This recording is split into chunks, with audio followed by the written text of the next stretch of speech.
Welcome back to the mini lab, folks.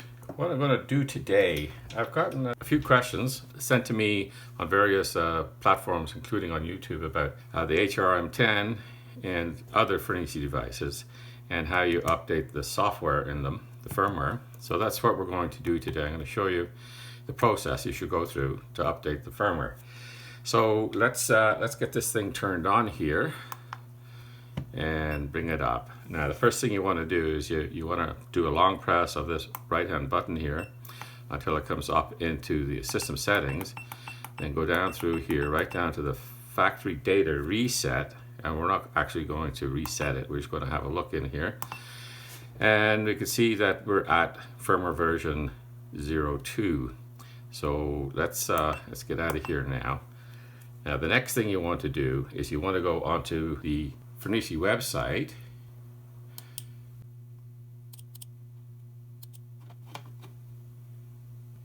You go to downloads, manuals, and firmwares, and go down through the stuff here until you find what you're looking for. HRM-10, and then we want to get the latest firmware here, so we download our firmware. We'll go open it up and go into the directory inside it and just copy it to the desktop here. So let's get this out of the way here. So this is the file you want here, HRM10 v.0.3, and leave this on as the date. And just bring that over here, drop it on your desktop. That makes it easier. Now the next step you want to do, you want to shut your machine off here. And we stick in a USB cable coming from the computer there. And what we do is press this button here, the left button, and press OK.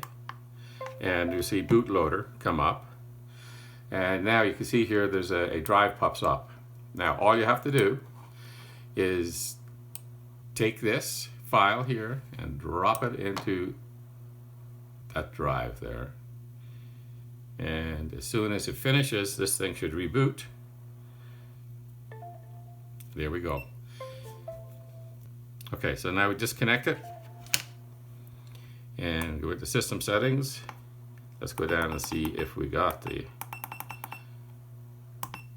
and here we are, version 0.3. So that's it. It's as easy as that. Now there's some slight differences with other FNIRSI products, but if anybody has any concern about those, leave a comment, and I'll see if I can do a quick video on how to update them, but they're very similar. All right, thanks folks. I hope you got something out of this today, and we'll see you in the next video. Bye-bye.